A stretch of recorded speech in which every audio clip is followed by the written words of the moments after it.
आज हम बात करते हैं टीचिंग विद लाइफ स्किल्स के बारे में। क्योंकि एजुकेशन का जो हम अर्थ मानते हैं या जो भी अभी तक हमारे दिमाग में रहा कि शिक्षा जो है वो पुराने समय में शुरुआती दौर में क्या रहता था कि एक व्यक्ति समाज का एक अच्छा नागरिक बन जाए, उस अच्छे नागरिक के अकॉर्डिंग ही उसको शिक्षा दी जाती है। धीरे धीरे चेंजेस आए, जैसे जैसे कॉम्प्लेक्सिटी सोसाइटी में क्रिएट हुई, उसके बाद उसका अर्थ भी बदला और शिक्षा देने की प्रणालियाँ भी चेंज हुई।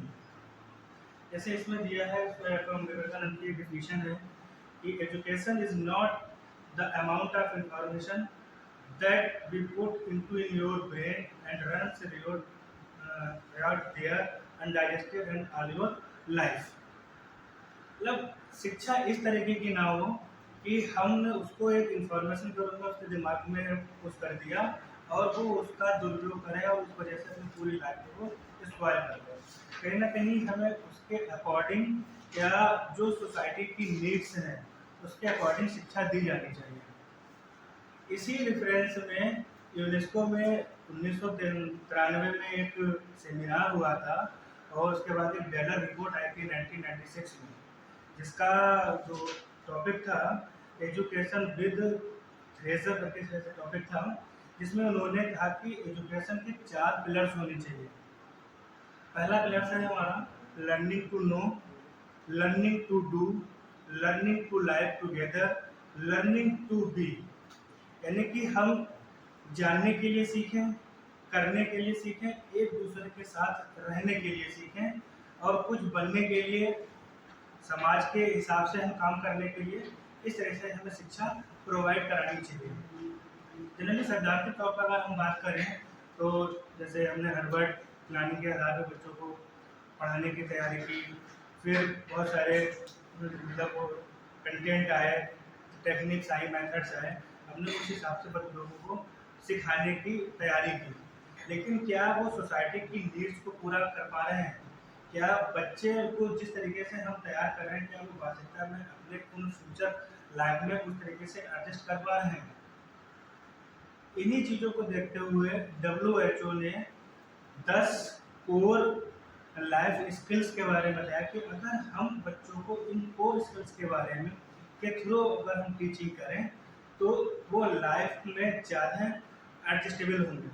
बहुत सारी रिपोर्ट्स आई हैं, जैसे अगर हम देखें अभी नेशनल हेल्थ सर्वे आया है जिसमें पाया गया कि बहुत मतलब 50% लोग ऐसे हैं जो स्ट्रेस फ्री नहीं, उनके पास स्ट्रेस है, बहुत ज़्यादा स्ट्रेस है। बहुत सारे लोग, करीब 12% लोग जो हाईली डायबिटिक हैं। इन सबका मेन रीज़न ये है कि वो सोसाइटी में एडजस्ट नहीं कर पा रहे। एडजस्ट ना कर पाने का कारण क्या है कि वो जो उनके कौशल हैं, जो उनके जीवन कौशल हैं, उनके हिसाब से उन चीज़ों को वो तैयार नहीं कर पाए और आज ऐसे क्राइसिस में फंसे हैं कि वो सही डिसीजन नहीं ले पा रहे हैं, सही सोच नहीं पा रहे हैं, गलत रास्तों को पकड़ लेते हैं और कहीं ना कहीं उसको उन्हें हानि उठानी पड़ती है। तो अगर इन और जो भी स्वास्थ्य है और वो उनके स्वास्थ्य पर बहुत बड़ा प्रभाव डालती है। स्वास्थ्य अगर व्यक्ति का ठीक है तभी वह अच्छे तरीके से काम कर सकता है, सोसाइटी और देश के लिए यूजफुल हो सकता है।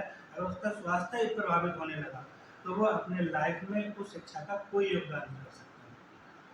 जो 10 कोर लाइफ स्किल्स हैं जिसमें सेल्फ अवेयरनेस स्किल है, एम्पैथी स्किल है, क्रिटिकल थिंकिंग स्किल है, creative thinking, decision making skill, problem solving skill, effective communication skill, interpersonal skill, coping with emotional skill और कोपिंग विद स्ट्रेस स्किल। ये 10 core skills हैं। अगर हम इनको देखें तो ये 3 तरीके से इन्होंने बांट रखे हैं, सोशल स्किल्स में, इमोशनल स्किल्स में और थिंकिंग स्किल्स में। इसमें अगर सोशल स्किल्स की हम बात करें तो इसमें हमारा social awareness, effective communication, interpersonal relationship और एम्पैथी जो कि आपके सोशल स्किल में आएंगे। और इमोशनल स्किल की हम बात करें तो आपके कोपिंग विद स्ट्रेस और कोपिंग विद इमोशंस आएंगे। और थिंकिंग स्किल की बात करें, creative thinking, critical thinking, decision making और प्रॉब्लम सॉल्विंग, ये इनके थिंकिंग स्किल में आएंगे। और इन तीनों सोशल, इमोशनल और थिंकिंग स्किल को बनाकर ही इन्होंने लाइफ स्किल्स का नाम दिया है। क्योंकि एक डिफिनीशन है यूनिसेफ की जिसमें उन्होंने कहा है कि जीवन कौशल आखिर है क्या। जीवन कौशल एक व्यवहार परिवर्तन या विकासशील व्यवहार का नजरिया है जिसका उद्देश्य जीवन के 3 क्षेत्र ज्ञान, दृष्टिकोण और कौशलों के बीच संतुलन करना है। जब तक जो हमने ज्ञान प्राप्त किया है, हमारा जो दृष्टिकोण है और जो हमारे स्किल्स है, अगर इनके बीच में समन्वय नहीं है तो कहीं ना कहीं हम जिस उद्देश्य को लेकर शिक्षा प्रोवाइड कर रहे हैं उस उद्देश्य को हम सफल नहीं होंगे। सबसे पहले हम बात करते हैं सेल्फ अवेयरनेस स्किल की। सेल्फ अवेयरनेस स्किल क्या है? खुद को पहचानना। ये सबसे बड़ी प्रॉब्लम है कि हम खुद को कैसे पहचानें, क्या है, हम अपने बारे में कितना जान रहे हैं, कितना नहीं जान रहे हैं। अगर हम अपने बारे में ही नहीं जान रहे हैं, हमारे क्या स्ट्रेंथ्स हैं, हमारे क्या मजबूतियां हैं, क्या कमजोरियां हैं, क्या हमारे सामने अपॉर्चुनिटीज़ हैं, अगर हम उनको नहीं पहचान पा रहे हैं तो हम आगे किसी काम को नहीं कर पा रहे हैं। Self awareness means an insight into one's own strengths, weakness, limitations, qualities, aims and objectives, capabilities, character, etc. It is always better to have a thorough understanding about yourself. यानी अपने बारे में, इन चीज़ों के बारे में सोचना ही, पहचानना ही सेल्फ अवेयरनेस है। This is the most important life skill which certainly guide individuals actions, decision and behaviour in the society. यानी आपके जो डिसीजन है, आपका व्यवहार है, आपकी सोसाइटी में उसको आप सिर्फ तरीके से आपकी पहचान बनती है। और इसके लिए एक एनालिसिस है SWOC, स्वैस एनालिसिस के आधार पर 2 मॉडल भी बने हैं और एक और भी है टेक्निक जौहरी टेक्निक। उस टेक्निक के आधार पर हम अपने आप को पहचान सकते हैं। फिर से आगे वाले इसमें एक और स्लाइड है, इससे पहले इससे पहले और इससे पहले जैसे एक सिंगल पर्सन खड़ा है, व्यू है इस तरह का कि जहाँ वो खुद को जानने की कोशिश कर रहा है। वर्किंग प्लेस पर, फैमिली में, सोसाइटी में हमारे सामने ऐसे बहुत सारे फेज आते हैं जहाँ हम अपने आप को नहीं समझ पा रहे होते हैं कि आखिर हम क्या है। अब ये करें तो सही है, ये ना करें तो सही है। इसको यहाँ लेने का मतलब हमारा सिर्फ इतना है क्योंकि जिन बच्चों को हम तैयार करते हैं पढ़ाने के लिए, वो उन बच्चों को पढ़ाते हैं जो ना तो चाइल्डहुड स्टेज में होते हैं ना एडल्टहुड स्टेज में होते हैं, वो एक ट्रांजिशन फेज में होते हैं जिसे हम एडोलसेंस कहते हैं। और एडोलसेंस एक ऐसी अवस्था है जहाँ बच्चा स्वयं अपने आप को कंफ्यूजन की स्थिति में रहता है कि आखिर मैं क्या हूँ। तो अगर उस बच्चे को ये पता हो कि मैं क्या हूँ, तो सोसाइटी के अकॉर्डिंग, फैमिली के अकॉर्डिंग, कंट्री के अकॉर्डिंग मेरा रोल क्या है, अगर उसको अपने रोल, अपनी कैपेबिलिटीज, अपने चैलेंजेस अगर उसे पता है तो वो उस शिक्षा को ग्रहण करके अच्छे से सर्वाइव कर सकता है, एडजस्ट कर सकता है। इसमें है एक हम उसको कैसे इम्प्रूव करें, कैसे चीज़ों को देखें। उससे पहले हम बात करते हैं स्वॉट एनालिसिस की।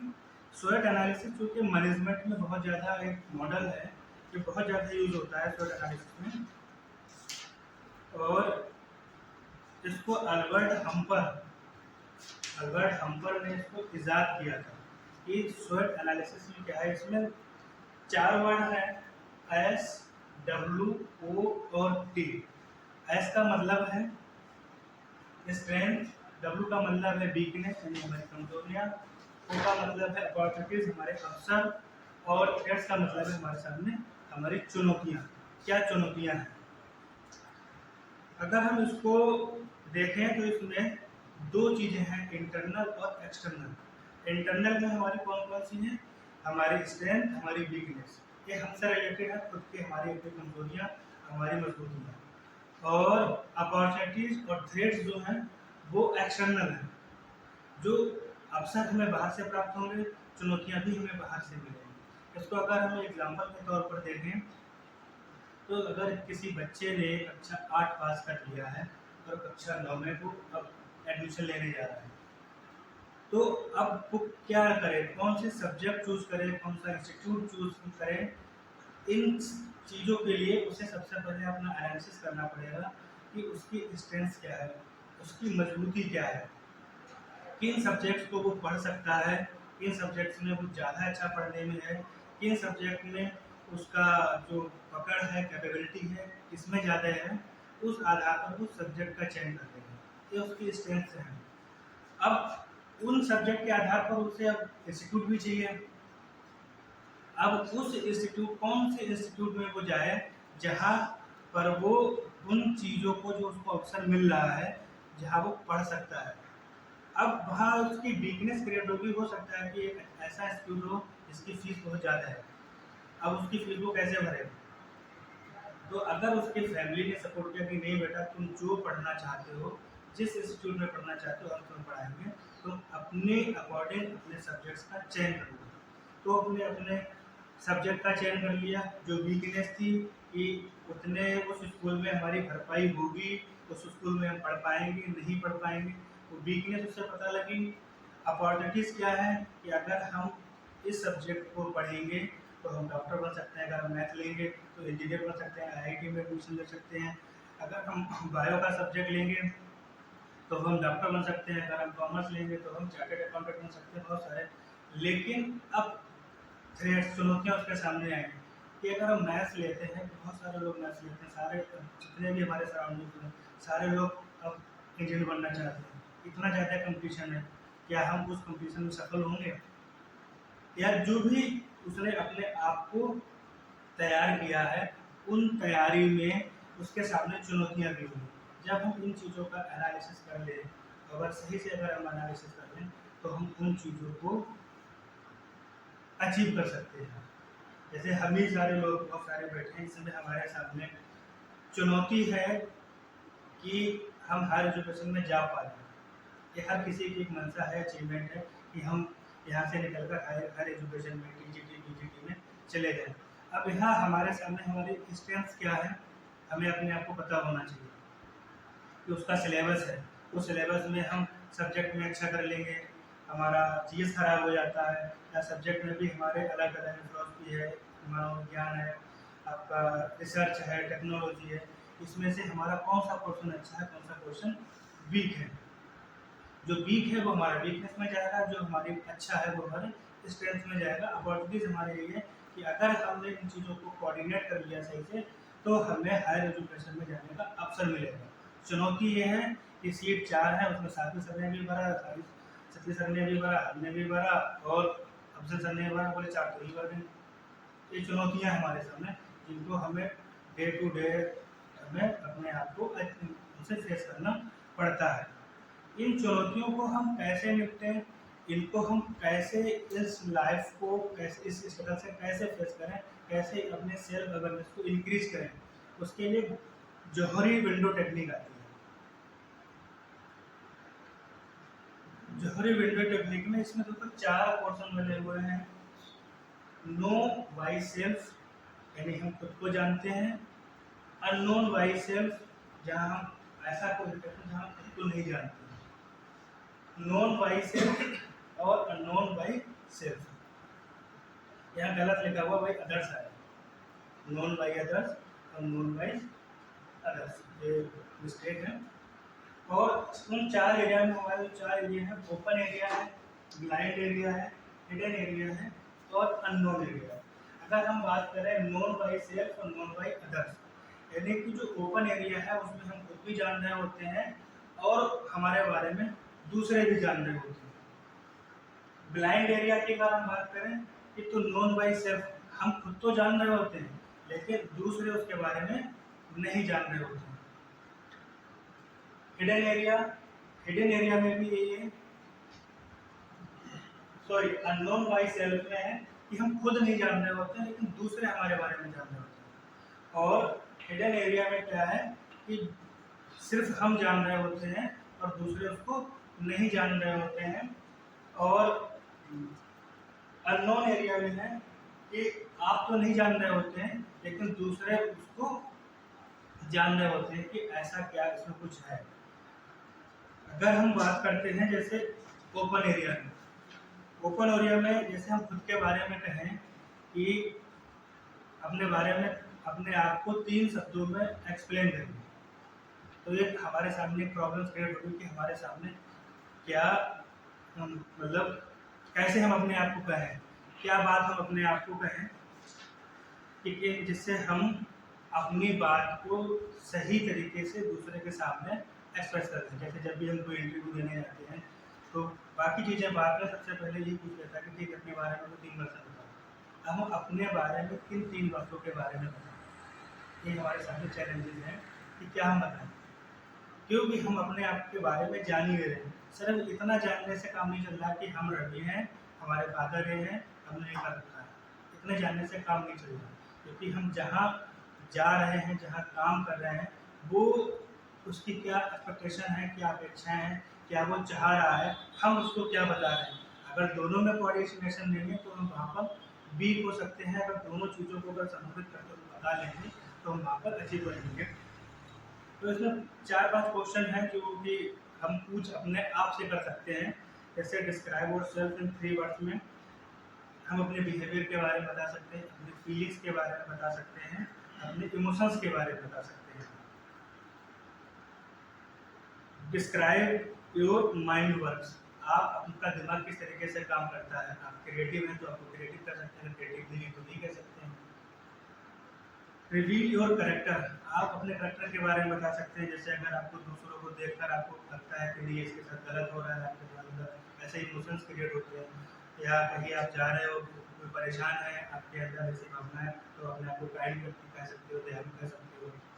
या कुछ ऐसा है जिससे आप कुछ इंटरेस्टिंग है, इसमें आपका इंटरेस्ट है, आपका जैसे हॉबी जिसे हम कहेंगे, अपने हॉबीज एरिया में बता सकते हैं। आप क्रिकेट खेलते हैं, फुटबॉल खेलते हैं, बुक पढ़ते हैं या न्यूज़ पढ़ते हैं, बहुत सारी चीज़ें हैं। इन चीज़ों के बारे में हम अपने आप को कर सकते हैं। या आपके क्या इंटरेस्ट है, इन चीज़ों के बारे में हम अपने इंटरेस्ट पर किन किन किन चीज़ों में हमारा इंटरेस्ट अगर है तो क्यों है। अगर हम न्यूज़ देखते हैं तो न्यूज़ देखने का हमारा इंटरेस्ट क्यों है। अगर हम ब्लॉग लिखते हैं, अगर हम रील बनाते हैं तो ऐसा क्यों बनाते हैं। अगर हमारा इंटरेस्ट है तो कहीं ना कहीं हमारा मोटिव भी होगा। तो कहीं ना कहीं हमारे कुछ ऐसे करैक्टर हैं जो छिपे हुए हैं, जिनको हम एक्सप्लेन दूसरे के सामने कर सकते हैं। या ऐसी कौन सी चीज़ है जिन चीज़ों को करने से आप कंफर्ट फील करते हैं। जैसे अगर हम टीवी चैनल की बात करें कि व्यक्ति को टीवी देखना अच्छा लगता है, टीवी में बहुत सारी न्यूज़ आती हैं, न्यूज़ देखना उसे अच्छा लगता है, लेकिन न्यूज़ पॉजिटिव भी होती है, नेगेटिव भी होती है।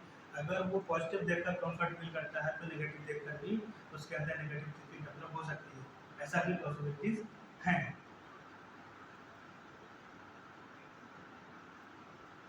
या हमारी बहुत तीन उंगली बहुत बिगेस्ट स्ट्रेंथ क्या है, हमारी मजबूतियाँ क्या है, अगर अपने आप खोजें कि हमारी सबसे बड़ी मजबूती क्या है, तो शायद एक प्रॉब्लम हमारे सामने क्रिएट हो कि हमारी क्या हमारी स्ट्रेंथ है।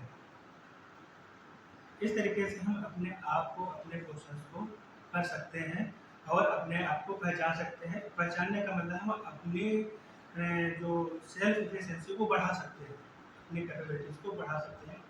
ब्लाइंड एरिया, ब्लाइंड एरिया में है unknown by self but known by others. मतलब हम देखने में अच्छा लग रहा है, हमारे सामने लोग क्या कह रहे हैं अलग बात है, लेकिन हम अपने आप मियाँ मिट्टू तो बनते रहते हैं, लेकिन दूसरे हमारे बारे में क्या सोच रहे हैं वो कोई दूसरा ही बता सकता है। वो एक ऐसा ब्लाइंड एरिया है जहाँ पर हम अपने आप को अपनी रियलिटी से दूर होते हैं। तो हमें ऐसे लोगों को सर्च करना पड़ेगा कि जो हमें सही से फीडबैक दे सकें कि वास्तविकता में आपका रोल क्या है, आपका क्या बिहेवियर है। जैसे कोई कहे कि नहीं यार हमारे रिलेशन बहुत अच्छे नहीं रहते हैं, बहुत जल्दी बनते हैं, बहुत जल्दी बिगड़ जाते हैं, तो आपको सोचने पर मजबूर होना, भले ही वो ज़रूरी नहीं है कि वो उसका सही है, व्यू सही नहीं हो सकता है, लेकिन आपको सोचना होगा कि ऐसा क्या है, ऐसा इसने क्यों कहा। कहीं ना कहीं चीज़ें इस तरह से मिक्सअप हैं, और अगर हम इन चीज़ों को ढाल लें, सोच लें, तो हम अपने उस अवेयरनेस को बढ़ा सकते हैं। तीसरा है हमारा हिडन एरिया, जहाँ नोन बाई सेल्फ और अननोन बाई अदर्स। हम खुद जान रहे होते हैं और दूसरे उसको नहीं जान रहे होते। बहुत सारे सीक्रेट ऐसे हमारी लाइफ में होते हैं, हमारे अपने होते हैं हम दूसरे को नहीं बताना चाहते हैं, और वो कहीं ना कहीं हमारे व्यवहार को, हमारे चीज़ों को बदलते हैं। शायद फ्राइड की थ्योरी भी इसी तरीके से रही, जो अनकॉन्शियस माइंड वाली, एक ये अचेतन अवस्था जो है वो ज़्यादा को व्यवहार को प्रभावित करती है अपेक्षा कर दूसरे की जो चेतन व्यवहार में। तो बहुत सारी ऐसी चीज़ें हैं जहाँ हम चीज़ों को अननोन एरिया का मतलब है कि बहुत सारी ऐसी चीज़ें छिपी हुई होती है जिसके बारे में ना हम जान रहे होते हैं ना दूसरा जान रहा होता है। जैसे कोई व्यक्ति बहुत अच्छा गाना गा देता है, जैसे हमारे साकिब सर कभी गाना गाते हैं, बहुत अच्छा लगता है, लेकिन इनसे कहें तो नहीं सुनाएंगे कि हम गाना नहीं गाते, लेकिन इनका इतना टैलेंट है। हर किसी में कोई कोई प्रतिभा होती है, जबकि वो काम करता है, लोग उसके आसपास देखते हैं, उसको अप्रिशिएट करते हैं, तो उसमें कुछ ना कुछ तो ऐसा होता है, उस प्रतिभा को हम निखार सकते हैं। मतलब ये सारी चीज़ें हमारी सराउंडिंग्स में, टीचर्स में और स्टूडेंट दोनों के लिए है, क्योंकि हम अपने स्टूडेंट्स को जितना अप्रिशिएट करेंगे उतना ही उसके अंदर अपनी अवेयरनेस आएगी, अपने लाइफ प्रोसेस के माध्यम से अपनी चीज़ों को समन्वय बैठाने की कोशिश करेंगे। दूसरा स्किल है हमारा एम्पैथी स्किल। एम्पैथी स्किल में है कि हम दूसरे की फीलिंग्स को, दूसरे को कितना हम समझ रहे हैं। कभी कभी हम ऑटोक्रेटिव हो जाते हैं, ऑटोक्रेटिव में हम दूसरे की भावनाओं का अनादर करने लगते हैं, दूसरे को समझते ही नहीं। और जब हम दूसरे को नहीं समझेंगे तो सिंगल होकर क्या करेंगे। ये सोसाइटी है, सोसाइटी में सब एक दूसरे से जुड़े हुए हैं। अगर हम दूसरे की भावनाओं को कदर नहीं करेंगे तो दूसरा हमारी भावनाओं को कदर नहीं करेगा, और उस क्राइसिस में क्या होगा कि ना आप एडजस्ट कर पाएंगे ना वो एडजस्ट कर पाएगा, और उस स्थिति में कॉन्ट्राडिक्टरी स्थिति आ जाएगी, और वहाँ पर बहुत सारे कॉन्फ्लिक्ट क्रिएट हो जाते हैं, जहाँ पर हम अपने रास्ते से अलग हो जाते हैं और दूसरा अपने रास्ते से अलग हो जाता है। तो हमेशा हम अपनी भावनाओं को कदर करने के साथ साथ में दूसरे की भावनाओं की भी कदर करें, उसके इमोशंस की कदर करें, उसकी सिचुएशन को समझें। बहुत सारी समस्याएं आती हैं, हम लोग भी फेस करते हैं डे बाई डे, बहुत सारी चीज़ें फैमिली में, सोसाइटी में, बाहर, और कभी कभी हाइपर भी हो जाते हैं, लेकिन हाइपर होने से उसका सल्यूशन नहीं निकलता है। सल्यूशन सिर्फ एक दूसरे को समझकर, एक दूसरे को साथ लेकर, एक दूसरे को लेकर ही हम आगे बढ़ सकते हैं। देख लीजिए एम्पैथी, इसके बारे में और बताऊँ, इसके बाद है क्रिटिकल थिंकिंग स्किल, कि हम कैसा सोच रहे हैं, व्यक्ति को कैसा सोचना चाहिए। इसमें 3 चीज़ें हैं, प्रॉब्लम, थिंकिंग और सॉल्यूशन। प्रॉब्लम्स आती हैं क्योंकि सारा का सब कुछ सिस्टम जितना भी बना हुआ है प्रॉब्लम्स का है। प्रॉब्लम्स क्रिएट करना है, प्रॉब्लम्स क्रिएट हों, अब उसका हमें सॉल्यूशन ढूंढना है, और उसके लिए हमें सोचना कैसा है, आलोचनात्मक ढंग से सोचना है। एक ही ढर्रे पर अगर हमने सोचा कि नहीं वहाँ हमने ऐसा किया तो यहाँ भी ऐसा होगा, ऐसा पॉसिबल नहीं है। जब तक हम क्रिटिकली नहीं सोचेंगे, आलोचनात्मक ढंग से नहीं सोचेंगे, क्योंकि देश काल परिस्थितियों के अनुसार चीज़ें बदल जाती हैं, और उन बदली हुई परिस्थितियों में अगर हम समस्या का समाधान नहीं कर पा रहे, ठीक है, चीज़ें जनरलाइज हम करते हैं, जनरलाइज उन चीज़ों का हम वहाँ से एक तरीके से अपने एक्सपीरियंस को लेते हैं, लेकिन बदली हुई परिस्थितियों में हमें उनको कैसे यूज करना है, उसके लिए हमें क्रिटिकली सोचना चाहिए।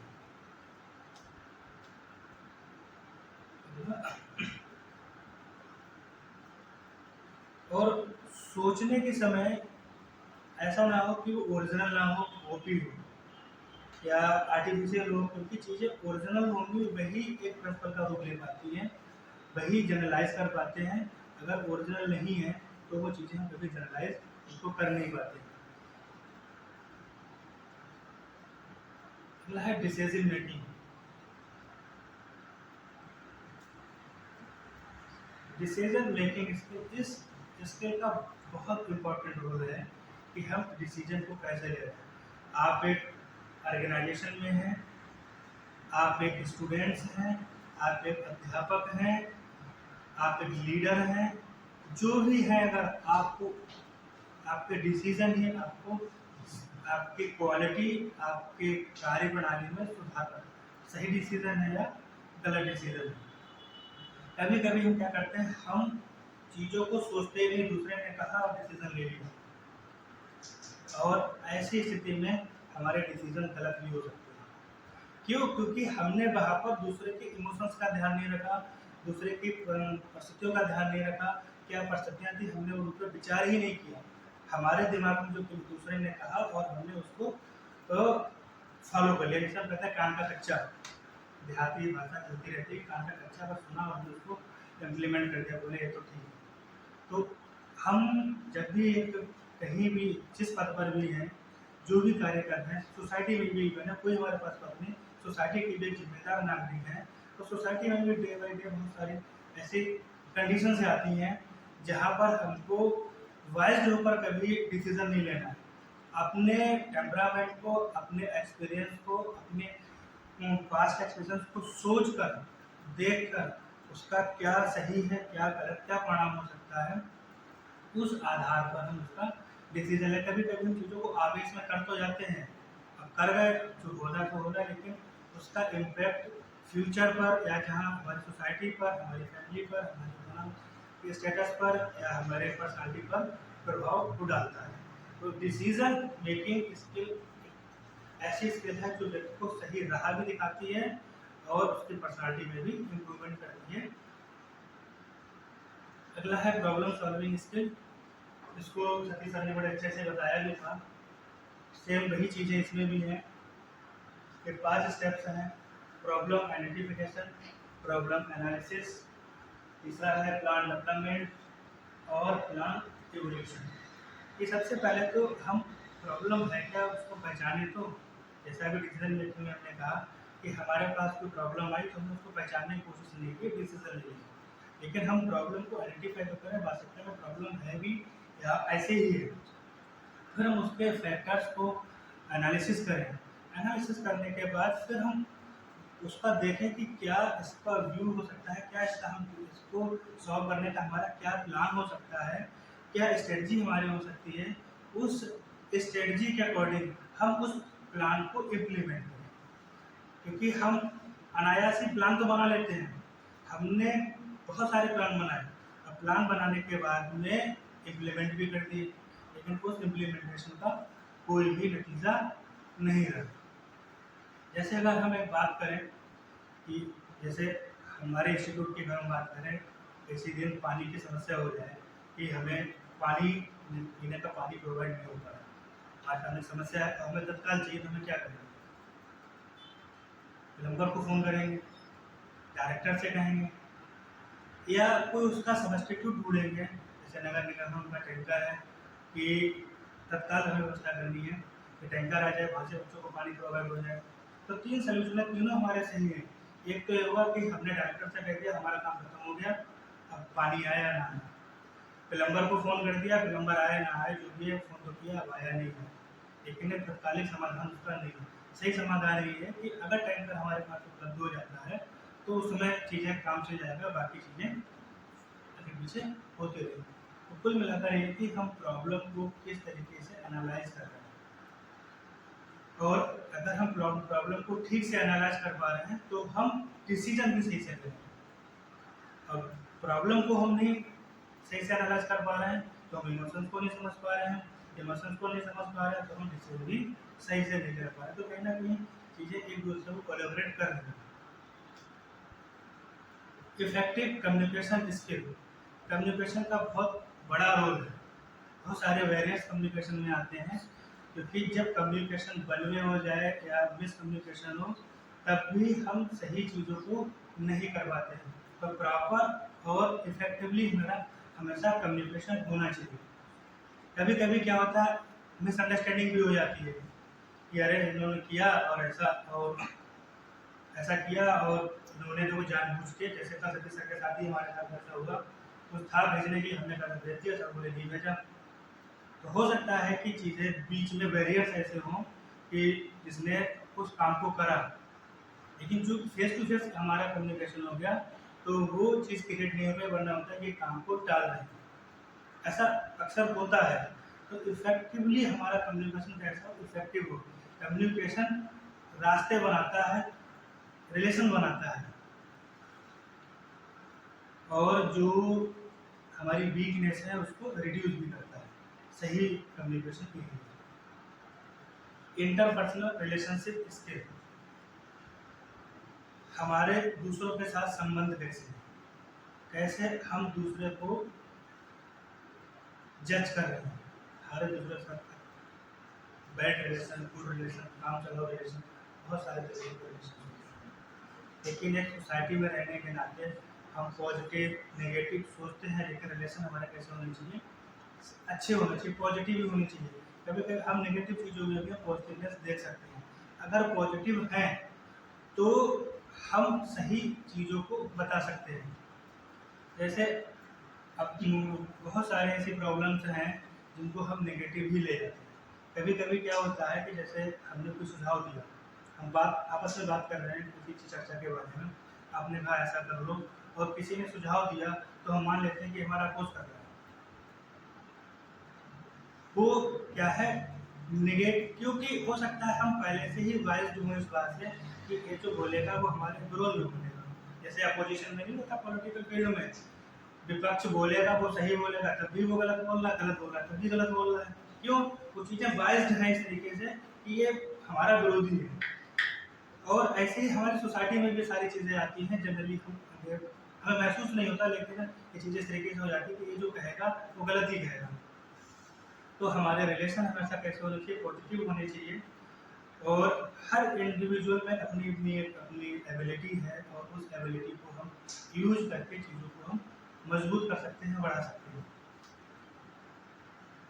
कोपिंग विद इमोशन स्किल्स, हम दूसरे के इमोशंस को अच्छे से समझें, उनको पहचानें। डायग्राम है तो इसमें अलग अलग तरीके की चीज़ें हैं।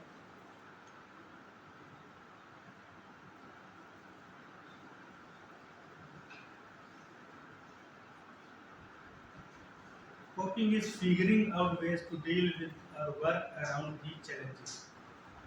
Recognize emotions with us and others and being aware of how emotions influence behavior. क्योंकि इमोशंस हमारे बिहेवियर को प्रभावित करते हैं, दूसरे के भी इमोशंस हमें प्रभावित करते हैं, तो उन इमोशंस को हमें समझना चाहिए, उन इमोशंस के आधार पर। ठीक है, एम्पैथी स्किल्स से ही लगभग जुड़ा हुआ है। चीज़ें कभी ओके, मतलब इस तरह से है, इसमें अलग अलग डायग्राम में अलग अलग चीज़ें दी जो इस चीज़ को एक्सप्रेस कर रहे हैं कि हाँ, कभी हम बहुत एंग्री है, कभी कूल माइंडेड है, कुछ ठीक है, एंग्री है तो ठीक चीज़ें भी ठीक नहीं है, बाकी सब ठीक है, इस तरीके से। कोपिंग विद स्ट्रेस स्किल, आज के समय में नेशनल हेल्थ सर्वे का है कि 50% लोग ज़्यादा स्ट्रेस फील करते हैं। और जब व्यक्ति स्ट्रेस फील करता है तो उसकी पूरी फिजियोलॉजी चेंज हो जाती है। लोग डायबिटिक भी हैं, और इसका सबसे बड़ा रीज़न है कि वो स्ट्रेस में है, या उनका अपना वर्क प्लेस पर एडजस्टमेंट नहीं है, या अपनी जॉब से उनको सेटिस्फाई नहीं है। इसमें बहुत सारे रिसर्चेज भी हुई हैं, पीएचडी भी हुई हैं, हमारे रिसर्च पेपर भी बहुत सारे इस पर पब्लिश हुई हैं। और जब हम स्ट्रेस फील करेंगे तो हम वर्क प्लेस पर अपनी परफॉर्मेंस को परफॉर्म नहीं कर सकते। उसके लिए ये है कि हम किस तरीके से अपने स्ट्रेस को यूज़ कर पाते हैं, दूसरे को फील कर पाते हैं, और उसके स्ट्रेस को हम रिलीज करके उसको हम यूज़ कर पाते हैं। थैंक्स।